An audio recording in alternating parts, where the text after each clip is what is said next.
SQL के medium level questions का जो नेक्स्ट क्वेश्चन है it's called SQL project planning.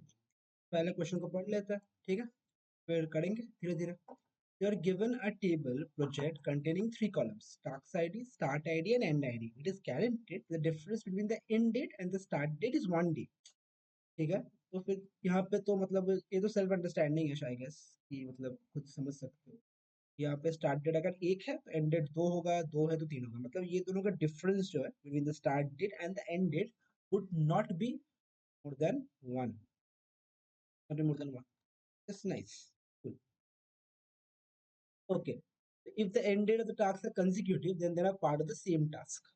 तो यहाँ पे दो तीन चार सेम टास्क है क्योंकि सेकंड थर्ड कंसेक्यूटिव है। In finding total number of different projects completed. Okay. Someone has interest in finding the total number of different projects completed. Okay, write a query to output the start and end dates of project listed by the number of days it has taken to. यहाँ पे हमको क्या क्या समझ में आया कि एक टेबल है जहाँ पे एंड डेट, स्टार्ट डेट और एंड डेट दिए हुए हैं, ठीक है, और क्या बोल रहे हैं कि स्टार्ट डेट और एंड डेट के बीच में 1 डे का डिफरेंस है और consecutive end date same project के पार्ट है, मतलब 2 3 4 ये सेम प्रोजेक्ट के पार्ट है, ठीक है। फिर 14 एंड 15 सेम प्रोजेक्ट है, 29 31 सेम प्रोजेक्ट नहीं है, तो मतलब कितने प्रोजेक्ट्स है, एक ये हो गया, 2 3 4 this is part of the same project, 14 and 15 part of the same project, and 29 and 31, तो 1 2 3 4 चार प्रोजेक्ट्स है, 1 2 3 4 चार प्रोजेक्ट्स आउटपुट में आए हैं। इस टेबल को पहले तो कॉपी करो। Let's take a highlighter. तो देखो ये है स्टार्ट डेट और ये है एक एंड डेट, ये है एक स्टार्ट डेट, ये है एक end date. So it went from 13 to 14, 14 to 15, 13 to 15 basically, और 28 है एक स्टार्ट डेट, 31 है डेट। कैन यू अंडरस्टैंड क्या हो रहा है यहाँ पे, लाइक क्या कॉन्सेप्ट क्लियर है इसका? क्यों मैं बोल रहा हूँ कि ये part of the same project है, दिस येलो वाला thing same of the same project, why I am saying this, because समझ में आ गया ना कि ये स्टार्ट डेट है तो 1 से 2 तक चला, 2 से 3 तक चला, 3 से 4 तक, तो 4 में एंड हो गया। फिर अगर 5 से यहाँ पे होता तो सेम प्रोजेक्ट का पार्ट होता है ये, पर नहीं, फिर गैप हुआ और फिर 13 से एक प्रोजेक्ट शुरू हुआ क्योंकि 14 तक चला, 14 से 15 तक चला, तो 13 से 15 नेक्स्ट प्रोजेक्ट। यहाँ पे मैंने गलती किया है, sorry, I am very sorry. ये और ये, अब स्टार्ट डेट और एंड डेट ये है, बाकी जो डेट है वो इंटरमीडिएट डेट्स है, right? Now can you look for a pattern in intermediate dates कि अगर मेरे को स्टार्ट डेट और एंड डेट फिगर आउट करना, अगर मेरे को स्टार्ट डेट और एंड डेट फिगर आउट करना है, बेसिकली क्या करना पड़ेगा, मुझे एलिमिनेट करना पड़ेगा, है ना? एलिमिनेट करना पड़ेगा किसको? इंटरमीडिएट डेट्स को, इंटरमीडिएट डेट्स को। अगर आप मुझे बोलो इंटरमीडिएट डेट्स में क्या, तुमको क्या दिख रहा है? ये जो इंटरमीडिएट डेट्स है, ये जो इंटरमीडिएट डेट्स है, वे क्या पैटर्न दिख रहा है? एक पैटर्न तो मुझे दिख रहा है यहाँ पे कि जो स्टार्ट डेट है वो एंड डेट में भी है सेम एक डेट, ये भी यहाँ पे है, ये भी यहाँ पे है। If there's a date and a start date and if the same date present in the end date as well, then it's an intermediate date. समझ में आ रहा है कि वो प्रोजेक्ट के बीच का डेट है कुछ, क्यों? 2 2 3 3 4 4 14 14, sorry, so we can filter it by that, works. Before we start proceeding with the problem, कुछ कुछ चीजें हमको पहले समझना पड़ेगा, ठीक है? ओके, तो before we start proceeding with the problem, कुछ कुछ चीजें समझना बहुत जरूरी है, ठीक है? There is something that we need to learn, that's called rank, dense rank,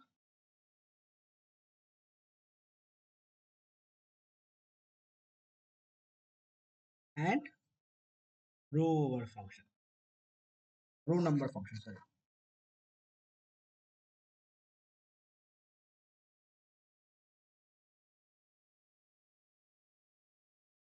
और दो क्लॉज भी हमें समझना है, ऑर्डर बाय, ऑर्डर बाय तो आपको पता है एक्चुअली, हमने किया ऑलरेडी, तुम लोगों को पता होगा, और पार्टीशन बाय, तो पहले सिंटैक्स देख लेते हैं, ठीक है। तो ये हो गया रैंक। देखो सिंटैक्स सेम है, ये रैंक है। यहाँ पे तुम डेंस रैंक भी यूज कर सकते हो, या फिर तुम यहाँ पे रो नंबर भी यूज कर सकते हो, कुछ भी यूज कर सकते हो, anything. You can use any of those functions, not a issue, ठीक है। रो नंबर डेंस रैंक यही, like you can use this also and this also, no words, ठीक है। सिंटैक्स क्या है? ओवर, इसके बाद ओवर देना है, फिर क्या करना है? Order bye. important thing to remember here is three of these functions are ordered functions, like मतलब इनको एक order by clause चाहिए, ये एक order follow करेंगे हमेशा, ठीक है। order by क्या करेगा? you have to give a field name here, order by this field name। तो ये ascending से descending या descending से ascending पे उसको order करेगा, और order by clause is important for all of this, why we will understand in the example। पहले तो ये समझ लो, फिर तुमको ascending या descending देना है, ठीक है। as एक फील्ड नेम देना है तुमको, दिस फील्ड नेम, fn बोल रहा हूँ मैं यहाँ पे, फील्ड नेम देना है तुमको, ठीक है। फ्रॉम, यहाँ पे टेबल का नाम देना है। अब एक एग्जांपल लेते हैं और समझते हैं कि क्या होगा, ठीक है। तो let's say the field name is called salary. यहाँ पे हम क्या करेंगे? हम यहाँ पे टेबल ले सकते हैं क्या? Insert table.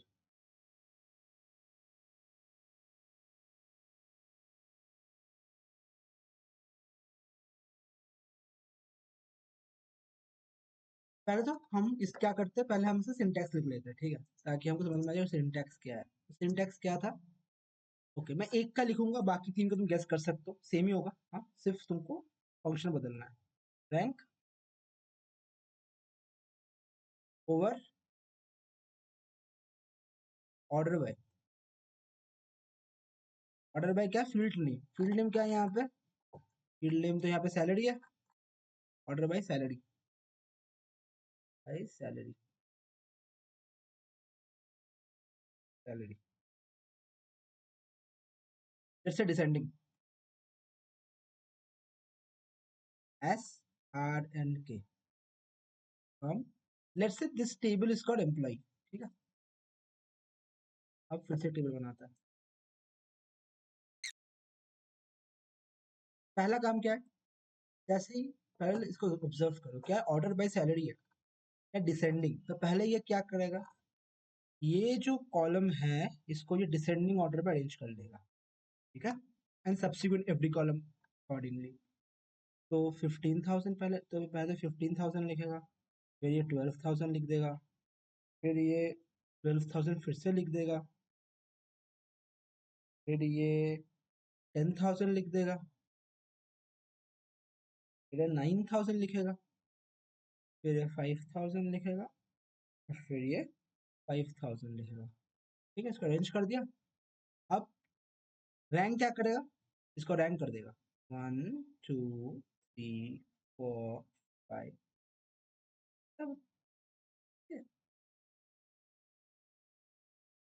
सॉरी, ये रो नंबर फंक्शन करेगा, ये row number function, row number क्या करेगा? रो नंबर ऐड कर देगा बस एक, और कुछ काम नहीं इसका। 1 2 3 4 5 6 7, बस इतना ही काम है इसका, रो नंबर ऐड कर देता है। This row number 1 2 3 4। रैंक क्या करेगा? Rank will add ranks to it, मतलब ये फर्स्ट रैंक है, सही है, ये सेकंड रैंक है, तो 2 2, ये फोर्थ रैंक हो जाएगा क्योंकि 3 तो है नहीं यहाँ पे, ये फिफ्थ रैंक हो गया, ये 6 6, है ना।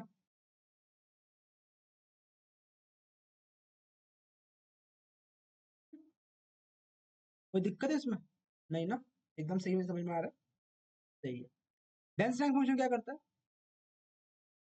अब डेंस रैंक है, तो रैंक तो ये ऐड करेगा भाई, 1 2 2। पर हमने यहाँ पे क्या किया? 2 3 होना चाहिए था, तो 3 नहीं है, तो हमने दो टू लगा दिए यहाँ पे, तो हमने 4 से स्टार्ट किया, right? That's how we rank something. जैसे ओके, दोनों से 1 2 3 होना चाहिए, पर दोनों सेम प्लेस में है, तो 1 2 2 and then the fourth we never say. तो क्या बोल, 2 सेकंड आ गए, 2 फर्स्ट आ गए, 2 थर्ड आ गए, राइट? तो हम क्या करते हैं, 2 थर्ड आ गया मतलब क्या, इसके बाद फिफ्थ से शुरू होगा ना, next person not fourth. But dense rank क्या करेगा, फिर से 3 लेगा, एक 4, ठीक है? ऐसा ओनली डिफरेंस, बहुत सटल डिफरेंस है, समझ में आ रहा है? यह है इनका काम, ठीक है? अब मैंने यहाँ पे ये क्यों बताया, why was it necessary for me to understand? because हम यहाँ पे रैंक फंक्शन यूज करेंगे। अगर मैं इन दोनों जगह को अलग अलग करके, लेट्स से अगर मैं दोनों रैंक कर दूं, सोचो मैंने रैंक कर दिया 1 2 3 4 5 6 7, सही है? यहाँ पर भी रैंक कर दिया 1 2 3 4 5 6। तो देखो ये 7 और 7 तो आ गए,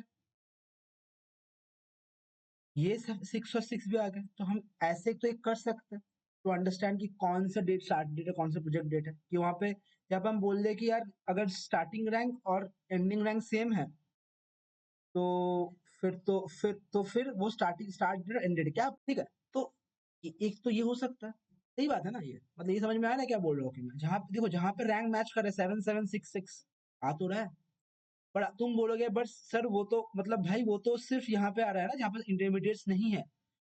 तो 4 और यहाँ पे 5, जो स्टार्ट डेट फोर्थ का है यहाँ पे तो 5 में आ रहा है, तो फिर वो कैसे करोगे?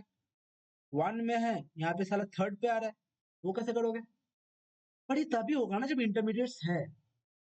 मैं अगर इंटरमीडिएट रिमूव कर दूं तो, अगर मैं इंटरमीडिएट से रिमूव कर दूं तो, अब इंटरमीडिएट रिमूव हो चुका है, तो अब रैंकिंग क्या होगा, 1। ये तो है ही नहीं, ये दोनों तो प्रेजेंट ही नहीं है भाई, तो नेक्स्ट रैंक कहाँ पे जाएगा, 2।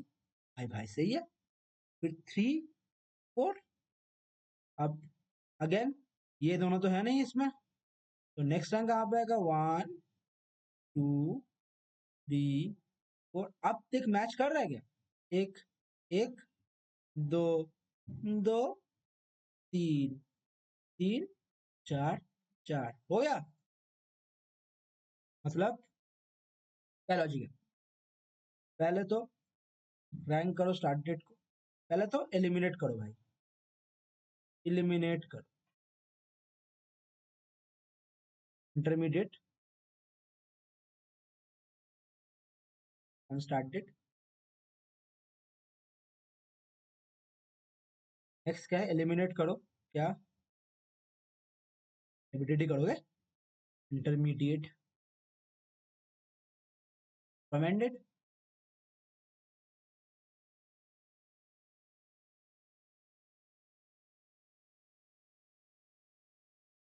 फिर रैंक करो स्टार्ट को, स्टार्ट डेट को,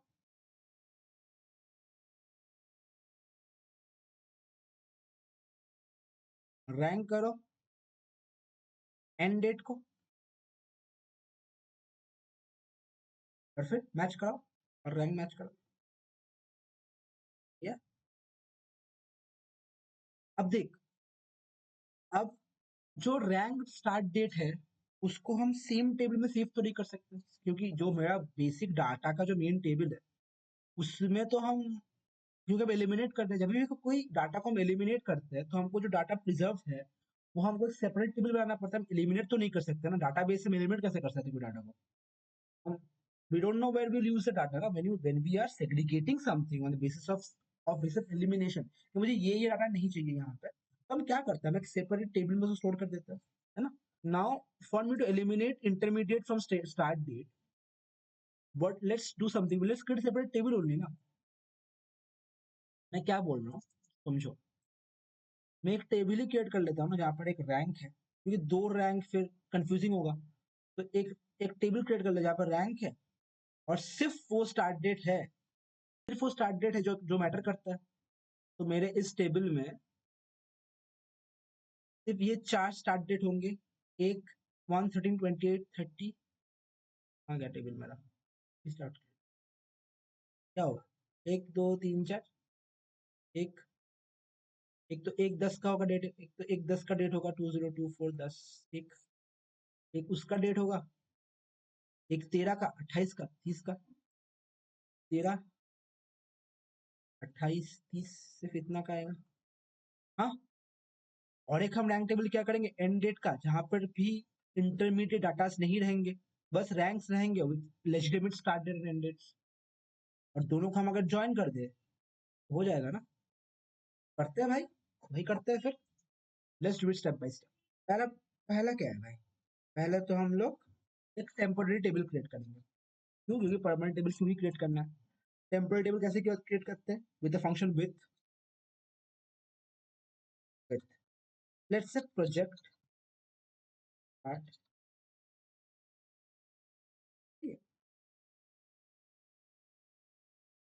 ओके, हमने क्या कर दिया यहाँ पर, हमने हम ये टेबल बना रहे हैं अभी, इसका नाम दे दिया है स्टार्ट प्रोजेक्ट स्टार्ट डेट। ठीक है, इस टेबल का नाम है project start with project start date, मैं लिख दिया। ठीक है, डेट क्या करेंगे हम, क्वेरी लिखेंगे, क्या करना है हमको, सिलेक्ट करना है स्टार्ट डेट, हमको स्टार्ट डेट सिलेक्ट करना है। ठीक है, तो स्टार्ट डेट सिलेक्ट करना है, और क्या करना है, रैंक करना है। रैंक, अगर सिंटैक्स याद हो, रैंक ओवर क्या, ऑर्डर बाय डिट पे ऑर्डर करना है ना। फिर एस स्टार्ट डेट, अब असेंडिंग डिसेंडिंग मैटर नहीं करता, कुछ भी लिख दो है ना, सेम लिख दो, डिसेंडिंग कर दो भाई, क्या दिक्कत है, डिसेंडिंग कर देते स्टार्ट डेट है ना, rank over order by start date descending. फिर क्या है, as rank start, you have to name the table, name the particular rank start from the table का नाम क्या है, ये जो सैंपल आउटपुट का टेबल यहाँ से तो लेना है, डाटा तो हम वहां से लेंगे from project where start date not in क्यों, स्टार्ट डेट नॉट इन, किसमें नॉट इन भाई, एंड डेट में नहीं होना चाहिए ना, ये मेरा है सिलेक्ट एंड डेट प्रोजेक्ट्स। सही है, क्या किया हमने यहाँ पे, क्या किया और समझे, चलो आ जाओ मस्त है। क्या किया हमने, हमने एक टेबल क्रिएट किया, पहले तो एक टेम्पररी टेबल क्रिएट किया हमारा, जो नाम है प्रोजेक्ट। फिर हमने कहा कि भैया पहले तो रैंक करते हैं, इसको, इस टेबल को, इस टेबल को, ये प्रोजेक्ट टेबल है मेरा, ये मेरा मेन टेबल है, करते बोला ठीक है, कहाँ पे, पर उनको सिर्फ वह स्टार्ट डेट नॉट इन, पहले तो एंड डेट सिलेक्ट करो, ये सब क्वेरी पहले चलता है हमेशा, हमेशा तो सब क्वेरी रन फर्स्ट। हाँ, सब क्वेरी रन किया, क्या क्या एंड डेट को सिलेक्ट कर लिया, इस पूरा एंड डेट को सिलेक्ट कर लिया। फिर देख रहा है कौन सा स्टार्ट डेट इसमें नहीं है, भाई एक तो नहीं है, स्टार्ट डेट सिलेक्ट हो गया, 2 है, 3 है, 13 नहीं है भाई, 14 है, 28 है, 25 है, 25 भी नहीं है, ये चार चार चार सिलेक्ट हो गया, इन चारों को यहाँ पे लेके आ गया, स्टार्ट डेट के एक एक करके लिख दिया चार को, और क्या क्या रैंक कर दिया, इसको ऑर्डर पहले डिसेंडिंग ऑर्डर में सजा दिया, इसको रैंक कर दिया 1 2 3 4। अब क्या करना, अब सेम चीज को जैसे लिखना है। ठीक है, पर अब एंडेड सिलेक्ट करना है, एंडेड सिलेक्ट करना है, ओवर फिर से एंडेड, सेम ऑर्डर में सिलेक्ट कर डिसेंडिंग करना है एज। अब देखो यहाँ पे तो हमने प्रोजेक्ट स्टार्ट डेट का किया था, हम और एक टेम्पोररी टेबल क्रिएट कर रहा है और एंडेड, विच फंक्शन क्या करता है, एक टेम्पोररी टेबल क्रिएट करता है जो कि एग्जिस्टेंस में तब तक ही रहता है जब तक एग्जीक्यूशन ना हो जाए। समझ में आ गया? ठीक है, order by ended as rank end. Some projects were ended did not select start date. क्या करेंगे अब फाइनल सिलेक्ट अच्छा, ये हमको बस स्टार्ट डेट चाहिए भाई। स्टार्ट डेट क्या है हमारा? रैंक स्टार्ट तो है, हमें स्टार्ट डेट चाहिए, एंड डेट चाहिए। ठीक है, from where?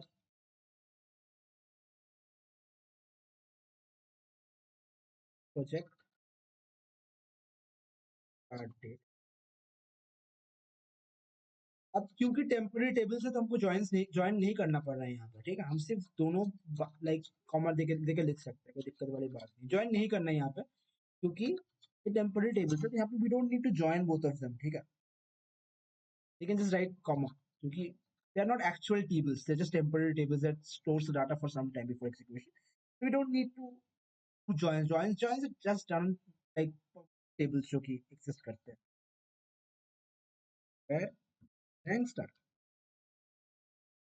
equal to rank start equal to rank है क्या? हमने स्टार्ट डेट सेलेक्ट किया किससे? प्रोजेक्ट स्टार्ट डेट से। एंड डेट सेलेक्ट किया किससे?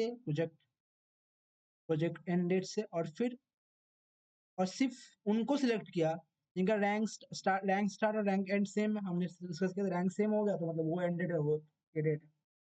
अब रन करें भाई। अच्छा,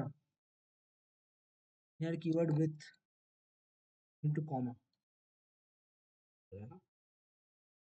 अच्छा, also one thing, we don't need to with functions. हमने जब एक विथ फंक्शन डिक्लेयर कर दिया, कॉमा दे दिया, तो दो बार विथ क्यों कर रहे हैं? तो ये तो सिंटैक्स पता ही होगा कि यहाँ पे कॉमा रहता है, तो फिर just we don't need to with basically, क्योंकि एक विथ तो देख ही रहे हैं हम लोग। देखो यहाँ तक तो आ गया भाई, ठीक है। अब क्या करना है? देखो यहाँ तक तो आ गया, ठीक है, ये तो आ रहा है बेसिकली। अब क्या करना है? अब हमको तो ऑर्डर करना है। ऑर्डर बाय, अब ऑर्डर बाय क्या लिखा है यहाँ पे? ऑर्डर बाय लिखा है यहाँ पे, order by listed total number of different project completed, order start listed by number of days it took to complete the project ascending order, number of days। okay, so I think तो मतलब number of days ascending order में हमको करना है ना। Date डिफ use करता है। Date डिफ function क्या करता है? It calculates the number of difference of days. यहाँ पे डे लोगे तो डिफरेंस ऑफ डेज आएगा, यहाँ पे मंथ लोगे डिफरेंस ऑफ मंथ आएगा। हमने डे लिया है और किन दोनों डेट के बीच में? स्टार्ट डेट और एंड डेट के बीच में, और असेंडिंग ऑर्डर में करना है। और अगर दोनों डेट सेम आ गए तो फिर क्या करना है? तो फिर order of start date, secondary हमारा ग्रुप क्लॉज क्या है? Order by start date. अब तो आजा। हाँ आ गया, सही है, आ गया। ये समझ में आया ना? आई थिंक मैंने बहुत डिटेल्स में समझाया। अगेन यार, a lot of hard work goes into putting these videos up, so please subscribe and you know like my channel. It will boost my confidence to a lot. Thank you so much.